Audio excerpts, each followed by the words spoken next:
vida de adoración del cristiano. Y eso se debe o es directamente proporcional a la atención que le prestemos al problema. Y no estamos hablando de evitar el problema y ni siquiera hablar de eso, sino que a veces el creyente se enfoca en el problema y eso hace que el problema se haga más grande. Por eso la escritura dice, puesto los ojos en Jesucristo. Cuando nuestra visión deja de mirar al Señor para mirar el problema, entonces, como nos concentramos en el problema, le damos lugar a la ansiedad, lo que derriba la fe, y dejamos de adorar y escogemos preocuparnos. Pero cuando en medio de la dificultad nosotros logramos mirar a Cristo, entonces el corazón descansa porque está seguro en que Dios hará su obra. Está seguro en la esencia de Dios, sabe que Dios es bueno y que aunque lo que esté viviendo me duela, Dios llevará todo a buen final. El tema de esta mañana se llama Adoremos al Dios de toda gracia. Para algunos tal vez en esta mañana sea la primera vez que escucha ese título de Dios, el Dios de toda gracia. Y hoy vamos a reflexionar en eso porque cuando somos conscientes de que todo es por su gracia, y aquí no estamos hablando de la gracia como bendición, como regalo, que sin duda significa eso también. Aquí estamos hablando de la gracia como poder para superar los obstáculos. De la gracia de Dios como la capacitación para enfrentar la dificultad y superarla. Y acabamos de leer entonces primera carta de Pedro capítulo 5. Vamos a mirar entonces aquí unas 6 cositas que le voy a compartir. Vamos al primer punto, y yo me quise quedar con algunas palabras del texto literales. El primer punto nos dice, sed sobrios y velad. Sed sobrios y velad. Es una instrucción que nos da el Espíritu Santo y yo le pido a Dios que estemos atentos a lo que el Espíritu Santo nos está diciendo hoy, porque la palabra de Dios permanece para siempre. Ella es viva y eficaz. Y en esta mañana el Señor nos dice, sed sobrios y velad. Capítulo 5, donde estamos, primera de Pedro, el versículo 8, así comienza. Sed sobrios y velad, porque vuestro adversario el diablo, como león rugiente, anda alrededor buscando a quien devorar. De manera que en primer lugar el apóstol Pedro nos hace a nosotros conscientes o nos recuerda la realidad del conflicto contra el diablo, el cual, dice el texto, es nuestro adversario. Pero aquí la palabra adversario no significa simplemente enemigo. Esto es muy importante. Aquí la palabra adversario desde el griego bíblico significa uno que se opone. Está claro, listo, uno que se opone. También significa enemigo. Pero el significado que yo quiero resaltar esta mañana es que la palabra adversario significa acusador en un juicio. Por eso adversario aquí también significa demandante. Es algo parecido a lo que hace la fiscalía, ¿verdad? Que acusa a fulano de tal por X o Y delito. Pero usted notará que nuestra propia ley, estoy hablando de la ley humana, dice o camina en un principio, y es que todo el mundo es inocente hasta que se pruebe lo contrario. Luego la fiscalía no levanta una acusación a no ser que tenga pruebas. De manera que nuestro adversario, quien es uno que acusa en un juicio, no va delante de Dios a acusar a un cristiano a no ser que tenga pruebas. Entonces, la fuerza del acusador, la fuerza del adversario, es la falta que ha cometido el demandante. En otras palabras, el poder que le damos al adversario es nuestra propia desobediencia. No es que sea más fuerte, no es que sea más grande. De hecho, el Señor nos dio autoridad para echarlo fuera en el nombre de Jesús. pero él tendrá fuerza para acusar, para demandar cuando el cristiano desobedece la palabra de Dios. Entonces ahí podemos ver que el adversario está a la expectativa de que el Hijo de Dios cometa una desobediencia. Encontrará entonces en él una debilidad para atacar, como hace el león cuando está a la cacería. Y es muy interesante que Pablo, por el Espíritu Santo, utiliza la figura del león, porque el león está precisamente allí al acecho. Pero ustedes saben, hemos visto a través de los documentales de la vida natural y salvaje, hemos visto que él está a la expectativa, pero él no se lanza contra el búfalo más grande y fuerte. Él busca a la víctima que está herida, que está cansada, que está débil, que está sola, que es vulnerable. Y es por eso que el Espíritu Santo nos dice hoy: sed sobrios y velad. Porque no podemos negar la realidad espiritual y hay un enemigo a la expectativa. Ahora, puede ser que desobedezcamos a Dios. ¿Qué hay que hacer? Ir al cuarto, cerrar la puerta y doblar las rodillas al Cristo de la gloria con un arrepentimiento sincero para que su sangre nos limpie de pecado. Y de esa manera, cuando el acusador quiere ir delante de Dios y llevar las pruebas, se da cuenta que ya no hay, porque la sangre de Jesucristo las ha limpiado. Entonces, estaba mirando ese texto y me llamó la atención la palabra sobrio, porque es que el Señor nos está llamando a ser sobrios. Resulta que la palabra sobrio significa, en primer lugar, desde el texto bíblico, significa abstenerse de vino. Hermanos, el mundo, la corriente del mundo, el espíritu del mundo procura embriagar al cristiano.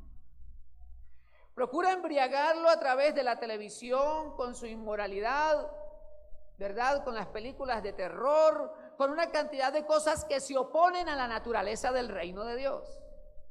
Pero tenemos también las herramientas tecnológicas de hoy, el computador, el iPad, la tablet, el celular, etc. Pero también el mundo quiere embriagar al cristiano con las malas conversaciones. Eso dice el apóstol Pablo: las malas conversaciones corrompen las buenas costumbres.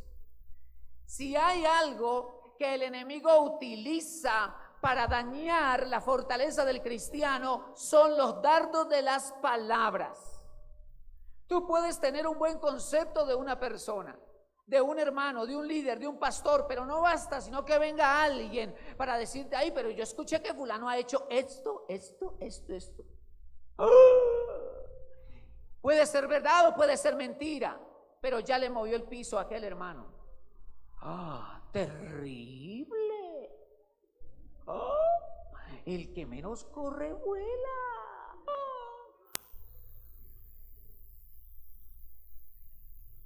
Las malas conversaciones, la música incorrecta. Pastor, pero es que, ¿qué tiene de malo? Yo escucho, es la de los 60. Hasta la letra es bonita. Y usted se pone a escuchar y generalmente no habla sino de infidelidad, de hacer el amor con otro.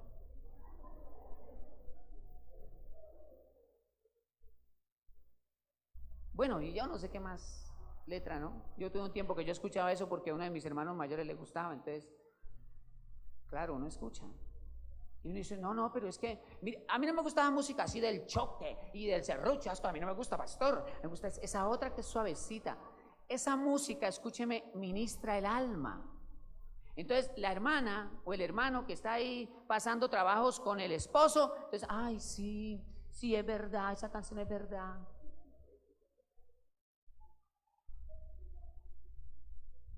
Entonces, el mundo quiere embriagar al cristiano con las redes sociales, con una cantidad de cosas.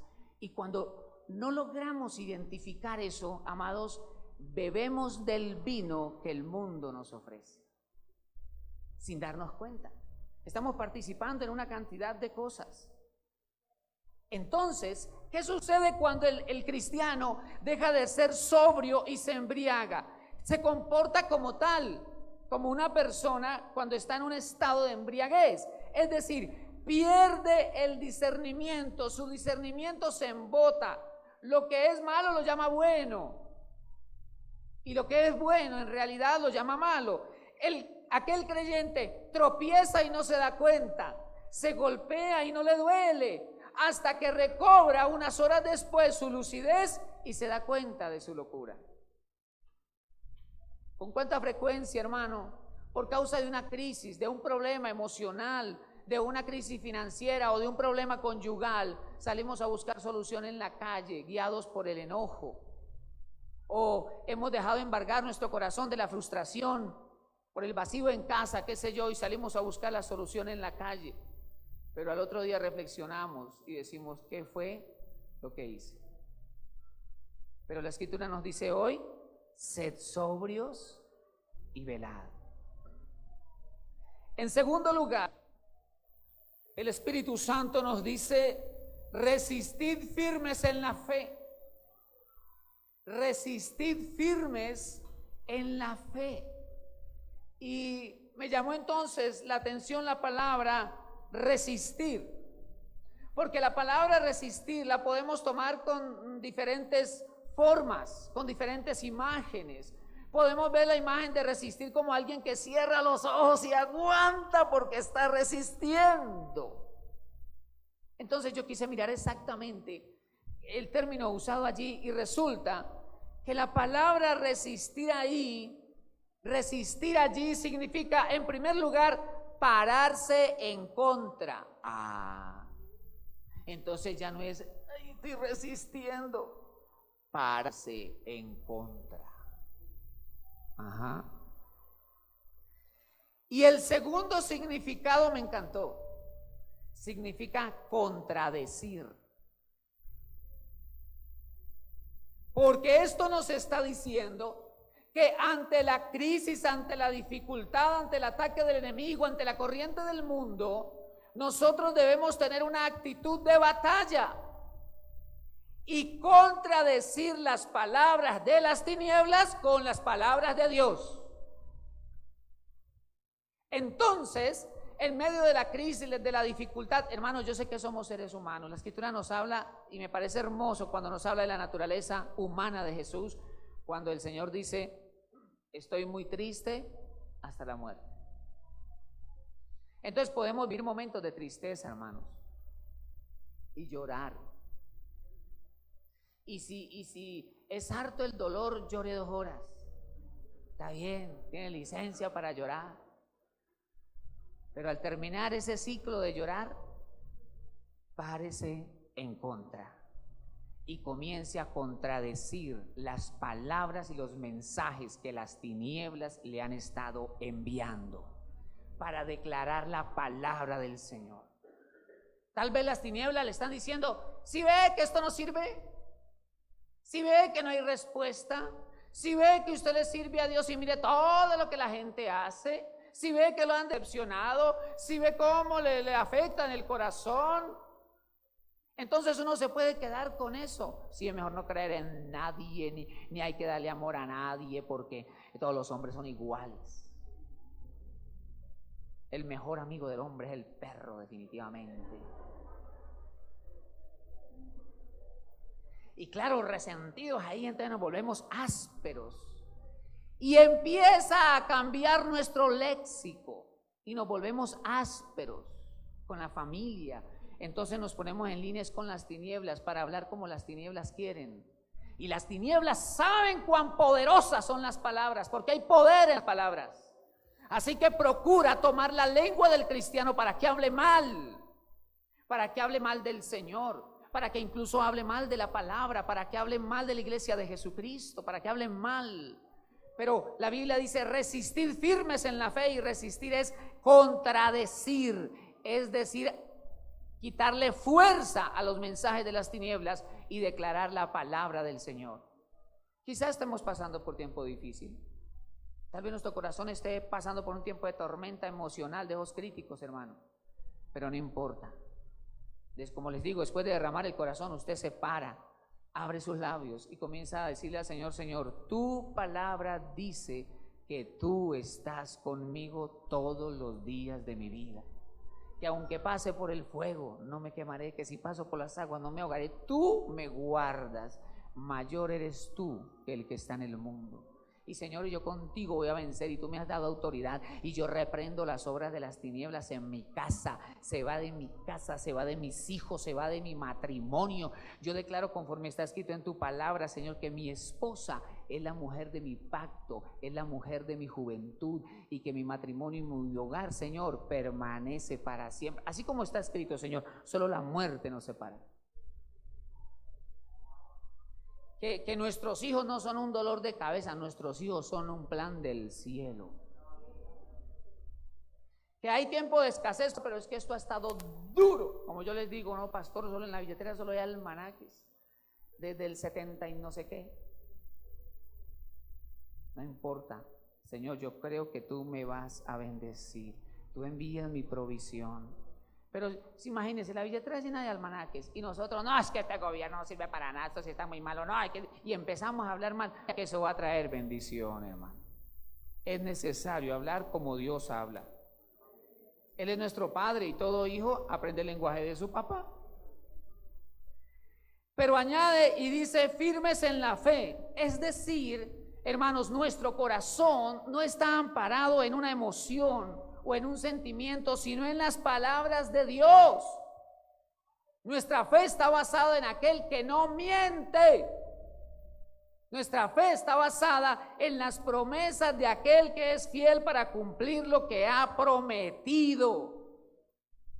Nos está hablando de la firmeza que tiene el soldado después de la batalla y le da la fuerza para quedar de pie sobre el terreno conquistado. Nosotros, como hijos de Dios, tenemos que desarrollar un carácter de soldados, un carácter firme, y no podemos ignorar las batallas, hermano. No podemos ignorar al enemigo queriendo dañar. Más ahora, amados hermanos, donde estamos en un mundo que ha salido con una cantidad de locuras, por favor. Mire usted el ataque tan frontal y tan fuerte contra las familias, contra el modelo de Dios llamado matrimonio. Dios creó un Adán y una Eva, y el Señor planeó que allí nacieran los hijos. Cuando Dios creó a Adán, no le trajo a Esteban, le trajo a Eva. Y ese es el modelo de Dios para la humanidad. ¿Y por qué con frecuencia tenemos que recordar eso? Hace unos, ¿qué será?, siglos atrás, cuando había una muerte, todos los cuerpos policiales de investigación, de justicia, se ponían detrás de esa muerte hasta que daban con el asesino. Hoy es triste, pero son tantas al día, entonces ya todos como que son normal. Y se relaja la mente y se denigra el estándar de la moral. Entonces continuamente tenemos que estar recordando cuál es el modelo de Dios. Diga lo que diga el filósofo, diga lo que diga el psicólogo, diga lo que digan los países entre comillas desarrollados, la palabra de Dios es la que permanece para siempre. La palabra de Dios y el modelo del Señor es el que permanece para siempre. Pero ahora vamos a ver en tercer lugar ese título tan hermoso de el Dios de toda gracia. El Dios de toda gracia. Primera carta de Pedro, capítulo 5. Vamos a ver la primera parte del versículo 10. Porque ese versículo 10 lo vamos a separar en tres partes que vamos a reflexionar. Leamos el versículo 10. Mas el Dios de toda gracia, que nos llamó a su gloria eterna en Jesucristo. Detengámonos allí, por favor. Ustedes leyeron conmigo que en el versículo 9 dice: sabiendo que los mismos padecimientos se van cumpliendo en vuestros hermanos en todo el mundo. ¿Usted sabía que el cristiano enfrenta padecimientos? Claro, hermano, yo sé que uno no le dice amén a eso, uno no dice agarro, lo recibo. ¿Cuántos padecimientos, pastor? Claro, uno eso no lo quiere vivir, uno eso lo quisiera evitar. Es más, yo creo que en nuestra naturaleza humana nos gustan tocar esos temas en la Biblia, porque nos gustan los otros temas. Los temas de Dios nos usará poderosamente, iremos no sé a dónde, la prosperidad financiera y la unción de Dios y los nuevos niveles de unción y Dios tiene todo eso para nosotros, yo lo creo. Pero eso no nos puede llevar a cortar el mensaje. Y creo que a veces por no ser sinceros y genuinos en el mensaje, hay hermanos que ante la primera dificultad dejan los caminos del Señor. Viviremos también, hermanos, momentos críticos. Y por eso en el versículo 9 Pedro dice, sabiendo que los hermanos en todo el mundo también sufren padecimientos, viven padecimientos. Y en el versículo 10, empezando, ustedes notan que la primera palabra del versículo 10, ¿cuál es? Más al Dios de todo. Esa palabra más es un conector con lo que viene hablando. Uno no utiliza esa palabra sin un contexto, sin unas frases anteriores. Es más, viene hablando de algo y dice, pero más el Dios de toda gracia, que amó a su gloria eterna en Jesucristo. Entonces, quise observar el término de la palabra, lo que significa la palabra padecimiento del versículo anterior, porque es una palabra que el Espíritu Santo usa. La palabra padecimiento significa adversidad. ¿Cuántos han experimentado adversidades? Claro, adversidades. No así nadie amén, tranquilos, vendrán otras. ¿Yo qué hago? Ahora vamos a ver por qué.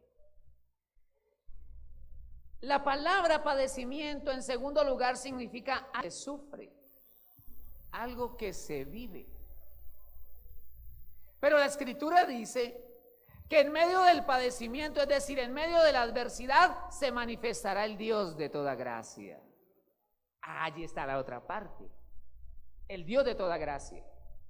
Y ya que es misericordia, regalo, favor, buena voluntad, entonces Dios nos está diciendo que ante la adversidad Él nos dará su fortaleza, que en medio de la dificultad el Señor nos preservará y nos salvará, porque gracia también tiene que ver con salvación. ¿Y por qué Dios hará todo eso? Porque ante todo Él nos llamó a su gloria eterna en Jesucristo. Es muy importante que aquí tengamos en cuenta la palabra eterna. El Señor quiere que nosotros estemos con Él para siempre, por la eternidad. Pero a causa de eso, el Señor no va a desamparar a sus hijos, no los va a descuidar. Con su gracia, no por obras, no por méritos, por su gracia, Él vendrá a darnos la fuerza en medio de la dificultad. Él nos ayudará en medio del camino difícil. Entonces aquí viene una pregunta, pastor, ¿por qué si Él nos ama tanto, por qué entonces tiene que venir la adversidad? ¿A usted no le ha pasado como padre de familia, como madre de familia? Y es tremendo ver eso, ¿no? Por ejemplo, el niño está almorzando, ¿no? Y se hizo preciso lo del almuerzo. Y él dice, ay, tan rica que estaban las albóndigas. Ay, mami, estaban ricas. ¿Hay más? No, pero tenga. Sácala del plato y se la da. ¿Sí o no? Bueno, no hubo un sí rotundo, pero sucede, yo lo he visto. Tenga. Cuando a veces, yo recuerdo la primera vez que Daniel se me cayó. Uy, hermano, tenían el mueble y se me descuidó. Yo le puse aquí unos cojines para que no se fuera al lado del mueble hacia allá, pero él se me desplazó. Y cuando yo lo miré, no, eso es cuestión de segundos, hermano. Al que le ha ocurrido me entiende. Y cuando yo veo es que la cabecita le pudo y se me fue por encima de donde uno pone el brazo, se me fue así y yo le mando la mano. Cansé a agarrar la pijamita, pero esas pijamitas. El cuerpo pudo más y ese niño cayó así. Yo lo fui a coger y ustedes saben que quedan secos. Y uno, ¿qué? Y como a los segundos, ¡ah! Uy, a mí me dio una cosa por acá. Y uno quisiera Uno quisiera cuando los ve mal encaminados, como uno vivir eso. Uno no quisiera que se golpearan en el partido de fútbol. Uno no quisiera que vivieran ciertas cosas. Yo estoy seguro que Dios quisiera hacer lo mismo con nosotros. Pero así como usted dice, es la única manera de aprender a caminar, dándose sus golpecitos. También Dios Padre dice lo mismo. Porque ante todo somos hijos. Y el gran plan de Dios para el mundo es que sean salvos. Y el gran plan después de ser salvos es que seamos a la imagen y semejanza de Jesucristo. Que el Cristo que vive en nosotros se manifieste. Entonces el Dios de toda gracia estará siempre ahí para ayudarnos. Como cuando el niño se cae, ahí estamos nosotros para levantarlo. Siempre estará allí. Pero habrán situaciones que son inevitables. Y aquí vamos a un cuarto punto que me parece muy importante, hermanos, tenerlo presente. El padecimiento tiene límite. El padecimiento tiene límite. Porque uno puede decir, entonces, pastor, ¿hasta cuándo? ¿Hasta cuándo, pastor? El padecimiento tiene límite. Eso sí, el límite para su caso personal, puntual y específico, tiene que hablarlo con el Señor, porque yo no tengo ese cronograma y como para decirle a usted, hermano, el 17 de julio, no, eso sí ya es usted ahí con Dios. Pero vamos a mirar lo que la Escritura nos dice. Entonces vamos a ver la segunda parte del versículo 10, pero voy a leerlo desde el principio, verso 10. Mas el Dios de toda gracia, que nos llamó a su gloria eterna en Jesucristo, después, ¿qué dice allí? Después que hayáis padecido un poco de tiempo. ¿Cuánto? Un poco de tiempo. A eso me refiero con que el padecimiento tiene límite.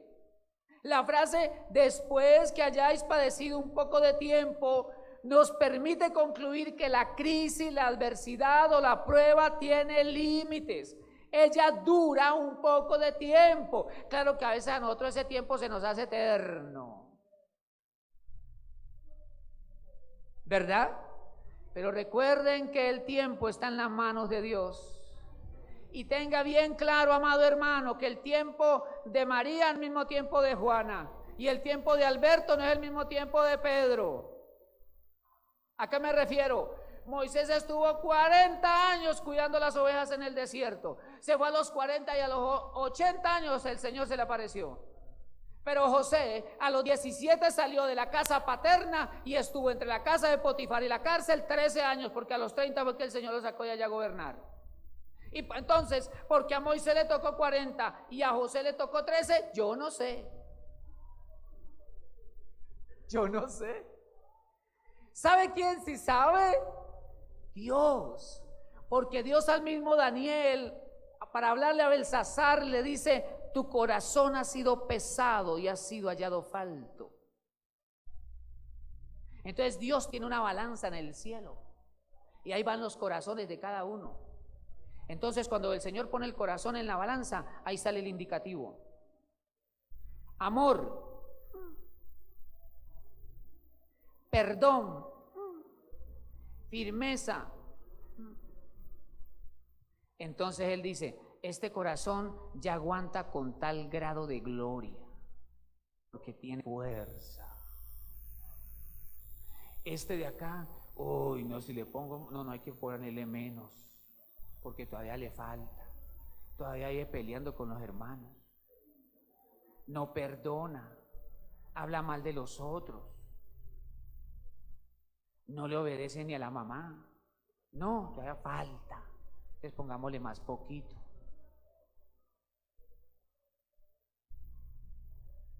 Vamos a seguir adelante, hermanos. Entonces el tiempo está en las manos del Señor, pero yo estoy convencido de una cosa: el camino difícil es más corto cuando caminamos con Jesús. Eso sí es claro, hermano. Algunas veces esas situaciones difíciles o dolorosas y que no tienen explicación en cuanto a su origen, eso va a ser muy duro enfrentarlo, pero sin duda el Señor usa todo eso para nuestro bien, porque Él es el Dios de toda gracia. Él todo lo hace por amor. Pero vamos al punto número 5, algo que Dios hace en nosotros cuando estamos pasando por esos tiempos. El punto número 5, Dios mismo, y me gusta eso, Dios mismo, Él no manda a alguien, Él no lo hace a través de un ángel o querubín, Él mismo, nos dice la Escritura, Él mismo hace 4 cosas en el cristiano. Y le voy a decir una cosa, generalmente son invisibles, por eso a veces el cristiano cree que está perdiendo el tiempo. Vamos por favor a leer la tercera parte del mismo versículo 10, seguimos en el 10, pero voy a leerlo completo, dice, pero hacemos énfasis en la última parte. Mas el Dios de toda gracia, que nos llamó a su gloria eterna en Jesucristo, después que hayáis padecido un poco de tiempo, Él mismo, ¿no le parece maravilloso eso? Él mismo os perfeccione, afirme, fortalezca y establezca. Pastor, eso suena igual, pero gloria a Dios. Son sinónimos. No. Al mirar cada palabra desde el griego, entonces yo hice ese trabajito para ustedes. Porque ahí nos está hablando de que el Espíritu Santo trabaja en 4 áreas en nuestra vida en medio de la adversidad. Ahora, hay 2 tipos de adversidades. Hay algunas adversidades en las que nos metemos. Hay otras adversidades que Dios manda. Porque hay adversidades en las que nos metemos por la desobediencia. Pero hay otras que llegan cuando Dios nos prueba. Pero cualquiera que sea la situación, cuando disponemos nuestro corazón para Él, Él hace una obra maravillosa en nuestro corazón. Entonces, en primer lugar, hay 4 palabras al final del versículo 10. En primer lugar dice, Él mismo os perfeccione. Aquí la palabra perfeccionar se traduce de un término griego que significa además. Mire, significa hacer apto, hacer alguien apto. Eso significa perfeccionar. Pero también significa preparar. Ay, me estoy preparando para. Estoy en una preparación para. Entonces es una adversidad con objetivo. Pero claro, nosotros acá decimos, ¿pero cuál? Mira el problema, mira la dificultad, y eso nos quejamos. Bueno, sucede en otros ámbitos, hermano. Preparar, y me encanta esta palabra, significa formar. Formar. Entonces, ¿sabe qué sucede, hermanos? Las adversidades nos preparan para lo nuevo que Dios trae. Yo sé que es fácil entender que Dios a través de una dificultad nos lleve a otro nivel. Pero ¿por qué tiene que ser así, pastor? ¿No sería mejor un seminario de una semana y ya? ¿Y sabe por qué, amados hermanos? Porque no es suficiente que con un saber aquí, hay que tener revelación acá. Porque el saber no es la mejor espada cuando la crisis llega. La revelación es la que te da la victoria en medio de la adversidad. Hay muchas personas que saben mucho de la Biblia, pero conocen poco a Dios. Yo recuerdo, yo les he compartido tener un profesor, nos daba constitución política, ese señor había sido magistrado, yo no sé qué otras arandelas tenía, y tenía varias Biblias. Ese señor leía y traducía el hebreo bíblico, pero no era cristiano. Entonces podemos tener saber, un saber bíblico, pero conocer poco a Dios son 2 cosas diferentes. Claro que tenemos que conocer la Escritura, es un canal, un camino para conocer a Dios, por supuesto que sí. Entonces ya sabemos que perfeccionar es preparar, formar, hacer apto a la persona. Segundo, nos dice afirme. La palabra afirmar significa fijar firmemente. Significa establecer. La palabra allí afirmar significa fijar fijamente. O sea, usted pone algo y no lo mueve nadie. Entonces, ¿sabe qué hace Dios con las adversidades, con las pruebas, con las dificultades? El Señor las usa para generar en sus hijos un carácter sólido y firme en la fe. Se desplaza el doble ánimo y se consolida el carácter de Cristo. Cuando se acercaba el tiempo para ir a la cruz, dice la palabra del Señor, que Jesús se puso de pie y le dijo a los discípulos: vamos a Jerusalén. Y ellos sabían el agua que los mojaba. Y él se puso de pie y le dijo: vamos a Jerusalén. Y creo que fue Tomás, que luchaba ahí con la fe. Dice por allá atrás, claro que no lo dijo duro, pero sí el Espíritu Santo dejó que quedara escrito. Lo dijo por allá atrás: vamos para que muramos con él. Ya ha leído el pasaje, lo recuerda. Pero ¿sabe qué dice la Escritura que me encanta? Jesús afirmó su rostro y fue delante de ellos.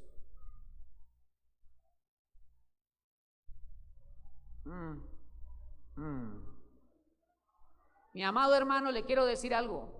La firmeza en Cristo no se logra en un seminario o congreso. Gloria a Dios por ellos, y los hacemos y hay que seguirse capacitando. Pero la verdadera firmeza en Cristo se logra cuando en medio de la prueba no renunciamos, sino que perseveramos a pesar de todo, simplemente porque creemos en Él. Y la Escritura dice: bienaventurados los que no viendo creyeron. Yo doy gloria a Dios cuando el Espíritu Santo nos permite esas experiencias y uno siente el calorcito, el fueguito. Ay, qué bendición, eso es rico cuando Dios me permite sentir la unción cuando estamos ministrando, eso es maravilloso. Pero ahí no está basada la fe. Porque si basamos la fe en eso, entonces el día que nos sienta algo, ay, como que Dios se me fue. No, Señor. Amén, hermanos. Hay que tener cuidado también con eso. Nuestra fe no estaba en una sensación o sentimiento.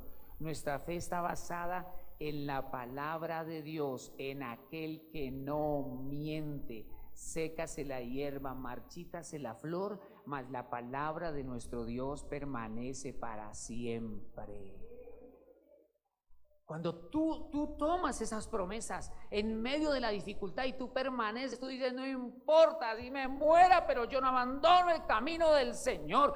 Puedo tener una crisis emocional, personal, puedo estar mal incluso en mis pensamientos, pero seguiré al Señor Jesucristo. Él hará algo.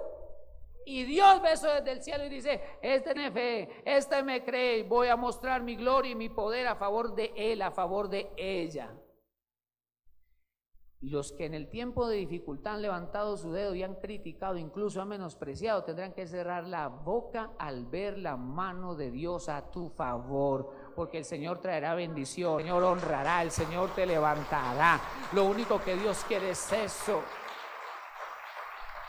Amado hermano, tal vez usted pueda decir: pastor, pero ¿por qué no hablamos con Dios para evitarnos todo ese proceso y que sea derecho? Sin necesidad de eso. Amado hermano, cuando usted atraviesa una prueba y usted al final ve la victoria, nadie le podrá arrancar de su corazón, porque usted sabe que en Cristo siempre estará su victoria. Cuando usted enfrente los nuevos desafíos y el Señor te quiera llevar a nuevos niveles, usted se acordará de todas esas batallas donde Cristo te ha dado la victoria, y la dificultad presente no es otra cosa que una oportunidad para volver a ver la gloria de Dios.